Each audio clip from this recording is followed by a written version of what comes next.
जब तर से शीतल होगा, ठंडा होगा, तो मेरी शीतला माता, तुमने पूजन करा ना करा, मेरी शीतला माता प्रसन्न हो जाएगी। बस भीतर से शीतल हो, ठंडे हो, भीतर से। का जो पूजन का विधान है, उस विधान में कोई गर्म चीज की महत्वता नहीं है। क्या कोई गर्म चीज की महत्वता? फिर भी दुनिया के लोग अपनी बुद्धि लगाकर माता की जब पूजन करने जाते हैं तो वहां अगरबत्ती भी जलाते हैं और दिया भी जलाते हैं। अब एक तरफ तो तुम माता को ठंडा पानी का भोग लगा रही हो, एक तरफ तो ठंडा भोजन चढ़ा रही हो, एक तरफ तो ठंडे का प्रयास कर रही हो, और ऊपर से माता को तुम दिया लगाकर, अगरबत्ती लगाकर तुम माता को सम्मुख में गर्म तत्व को प्रदान कर रही है। और फिर आकर कहती है कि मेरा बच्चा क्यों बीमार पड़ता है, मेरे पति को आगे बार बार ये कष्ट क्यों आता है, घर में लोग चिड़चिड़े क्यों हो जाते हैं, घर में लोग क्लेश क्यों करते हैं, आखिर कारण क्या है? तो कारण तो तुम खुद हो कि जो चीज लिखी वो ना करते हुए दुनिया जो कर रही है तुम वो करना चाहते। तुम भगवान की पूजन उस विधान से नहीं करना चाहते जो विधान शास्त्र में।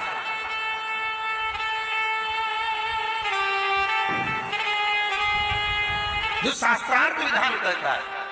महाराज, शीतला माता की पूजन में कहीं ऐसा लिखा है कि तुम दिया लगाना, अगरबत्ती लगाना? शीतला माता की पूजन में लिखा है 1 लोटा पानी लेना, उस जल में पुष्प आदि लेकर माता को ठंडा भोजन का सुंदर भाव से माता का स्नान कराकर पूजन करना, अर्चना करना, कुंकू, चावल, रोली, मोली जो चढ़ा सकते हो, चुनरी, वस्त्र आदि जो चढ़ाना हो चढ़ाओ। पर ये नहीं लिखा कि तुम दिया भी लगाना कि अगरबत्ती भी लगाना, क्योंकि गर्म तत्व में चाहिए माता, वो शीतल है, शीतला। और अगर तुम दिया लगा भी रहे हो, मान लो दिया अगर तुम लगा भी रहे हो तो उसके सम्मुख ना लगे, उससे दूर। बहुत होती है। शीतला माता की पूजन होती है ठंडे समय में, शीतल समय में। शीतला माता ने ये नहीं किया कि रोटी बना के उठो और थाली लेके लाइन में लग जाओ। तुम देखना, शीतला माता की पूजन करने लोग जाते हैं ना, शीतला सप्तमी, शीतला अष्टमी पे, बस 11 बजे तक तो रोटी बनाती रहेगी, सामान बनाती रहेगी। 1-1.5 घंटा में ठंडा हुआ, 12:30 बजे उठ के सीधे लाइन में लग जाएगी, जल्दी से पूजन करके सो जाऊंगी, काम खत्म। शीतला माता ने भी सोच लिया, बस तूने मुझे बेवकूफ बनाया, अब रुक जा। 11 बजे तक भोजन बनाया, 10 बजे तक भोजन बनाया, 1 बजे रात को लाइन में लग गई पूजन करने के लिए। 1 बजे रात को न जाने किसने फैला दी कि 1 बजे रात को लग जाओ लाइन में, सुबह तक पूजन करके अपने घर आ जाओ, फिर आराम से आके सो जाओ। अब इतनी जल्दी क्या है भगवान के पूजन की? माँ की पूजन करने जा रहे हो, माता से लाड़ लड़ाने जा रहे हो, अपनी माता से अपने दिल की बात कहने के लिए जा रहे हो, अपने स्नेह की बात कहने के लिए जा रहे हो, तो धीरे धीरे प्रेमवश आनंद से माता की आराधना शीतल समय में, ठंडे समय में। ठंडे समय का मतलब है भीतर से ठंडे होकर, अपने भीतर से ठंडे हो। अब अपने भीतर तो ठंडाई है ही नहीं ना, जल्दी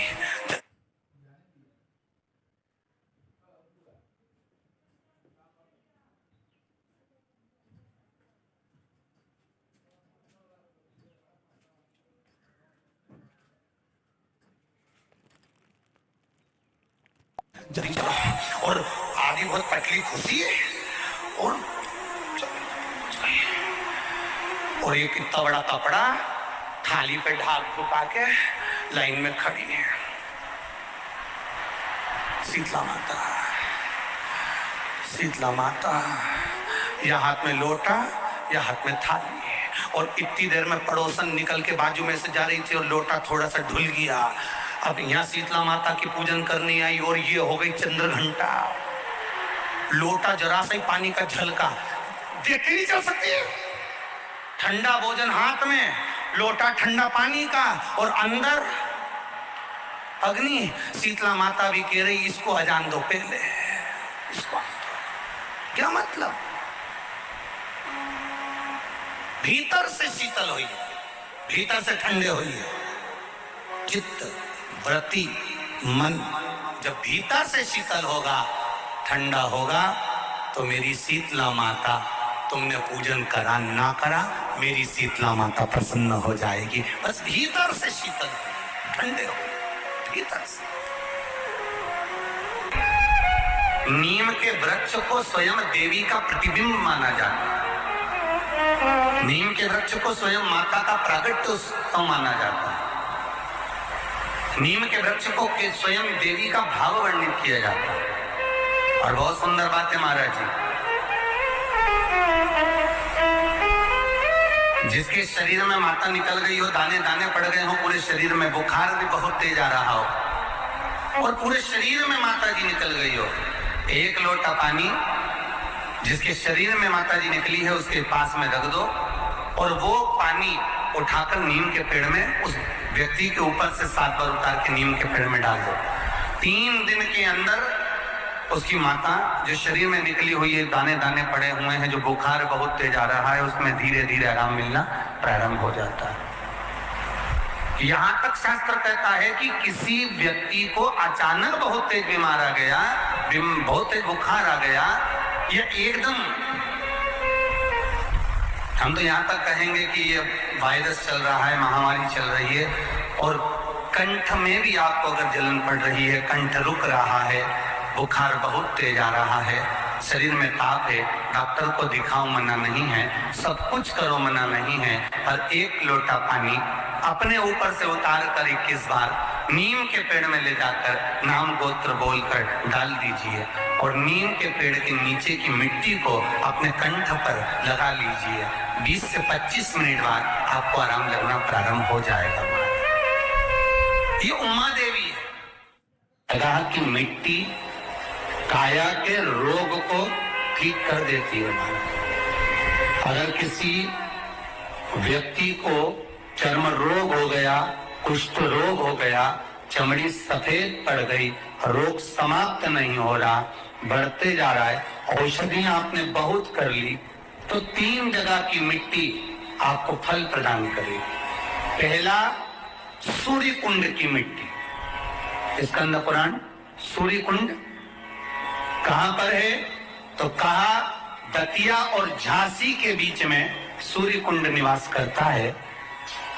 उस सूर्य कुंड की मिट्टी को लाकर जिस व्यक्ति को कुष्ठ रोग हो गया हो, शरीर की चमड़ी सफेद पड़ गई हो, स्कंद पुराण कहती है सूर्य कुंड की मृदा लगा लेने से 5 से 7 दिन में रोग समाप्त होने लगता है महाराज। और सूर्य को सर्वाधिक प्रियता क्या?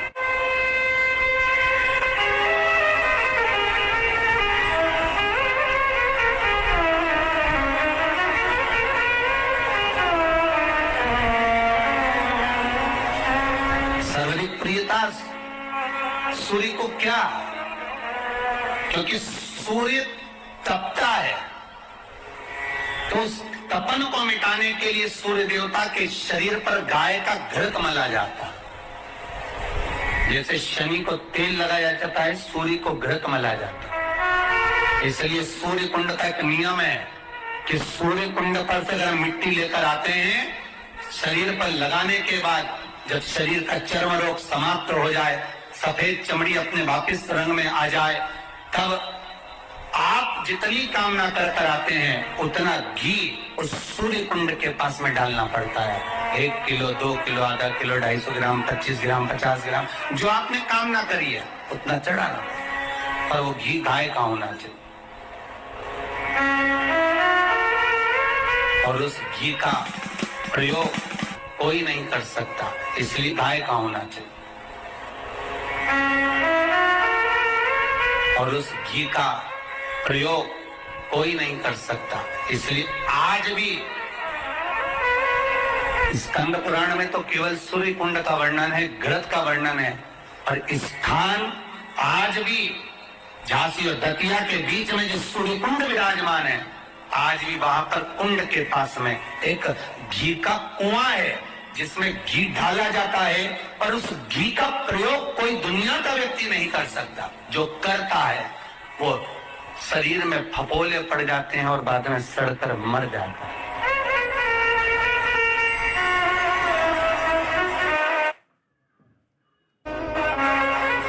घृत पर गंध नहीं, गिरत।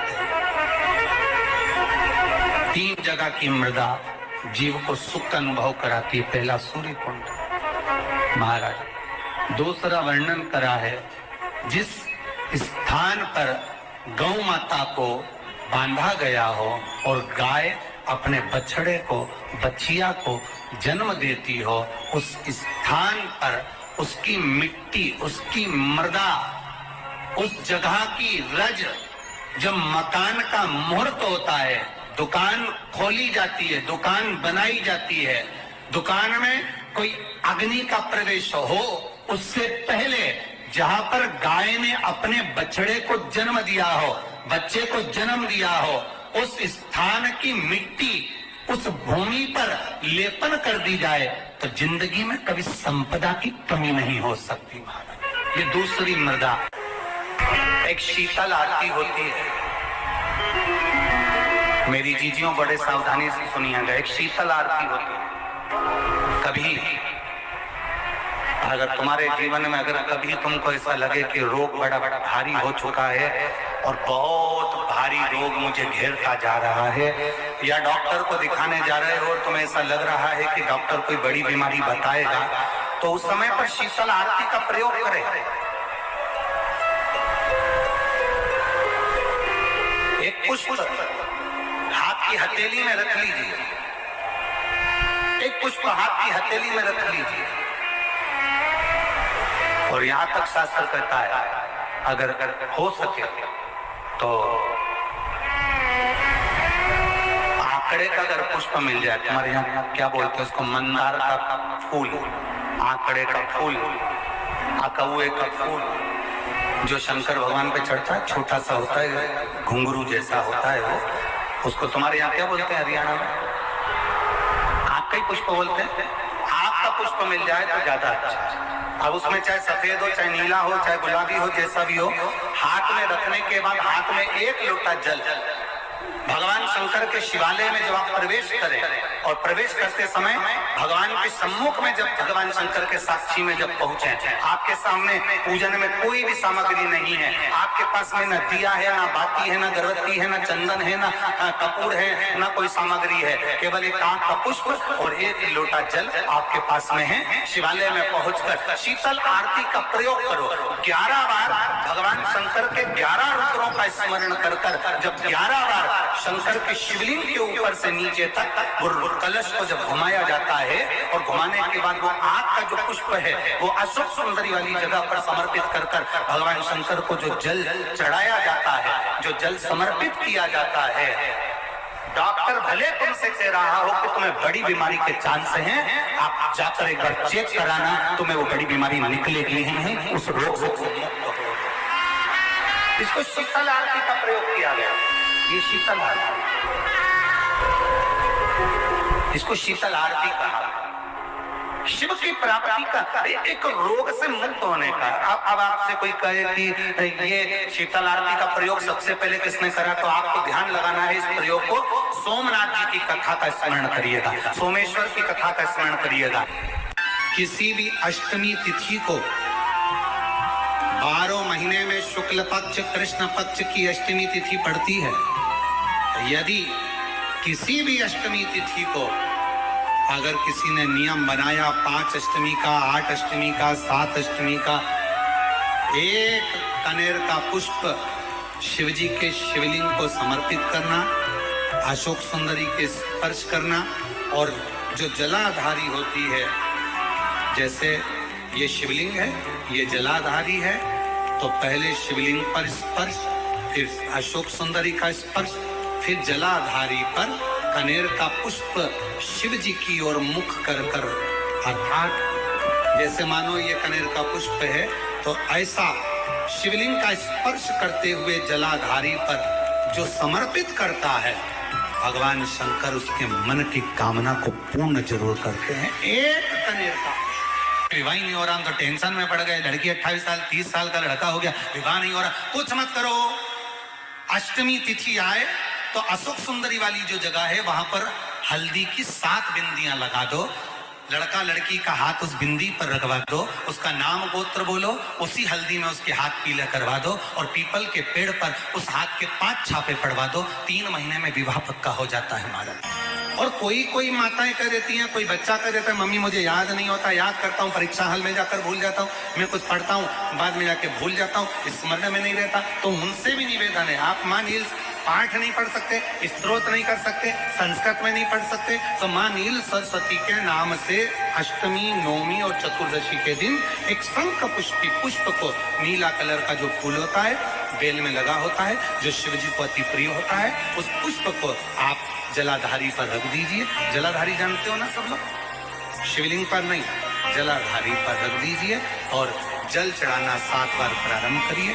बाबा देव अधिदेव महादेव आपको याददाश्तता में प्रवर करेगा। परीक्षा हॉल में जितना तुम याद कर कर गए हो, अच्छी मेहनत कर कर गए हो, तो भूलोगे नहीं, तुम्हारी बुद्धि तीव्र होती चलेगी, प्रबल होती। किसी भी अष्टमी पर 1 बेलपत्र, 3 शमी पत्र, आप कभी दिल से, कभी मौका मिले हृदय से अशोक सुंदरी वाली जगह का स्पर्श कर कर भगवान शंकर के शिवलिंग पर एक बार समर्पित कर कर देखना और दूसरे वर्ष इंतजार करना कि तुमने अष्टमी के दिन बाबा को शमी पत्र और बेलपत्र दिया था, क्या बाबा ने तेरे घर में धन और वैभव दिया कि नहीं दिया। जो स्थिति में गाड़ी चल रही थी वो स्थिति की गाड़ी तेरी पार हुई कि ना हुई।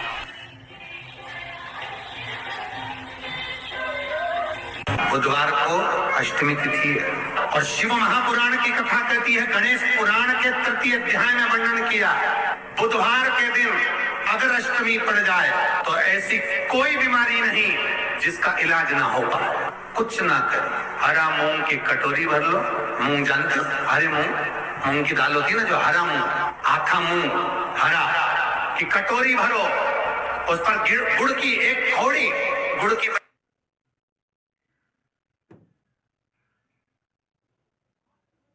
बट्टी, गुड़ की बाटी, उस पर रखो, 5 बेलपत्र रख लो और जिस व्यक्ति को बहुत भारी बीमारी है, कैंसर जैसा रोग भी है, किडनी, लीवर जो भी उसके खराब हो रहे हैं, कोई तकलीफ है, बस वो कटोरी में मूंग लेकर उसमें गुड़ की खोड़ी रखकर 5 बेलपत्र रखकर बुधवार और अष्टमी तिथि, जिस दिन भगवान ने, गणेश जी ने एक राक्षस का संहार करा था और कश्यप ऋषि ने उनको दुर्वा दी थी, वो अष्टमी है। पहली बार दुर्वा चढ़ी थी गणेश जी को, उसका व्याख्यान आएगा कथा। मूंग कटोरी में भरकर, गुड़ की खोड़ी रखकर, गुड़ की बट्टी, 5 बेलपत्र, जिसको बहुत बीमारी हो, दमा, श्वास, किडनी आदि का बहुत बीमारी हो, 21 बार शरीर पर से उतार कर महाराज सीधे हाथ में रखकर नाम गोत्र खुद का बोलकर और भगवान से, गणेश जी से विनती कर कर अष्टमी तिथि के दिन, बुधवार के दिन जो भी आ रही है, बहुत समय के बाद पड़ रही है,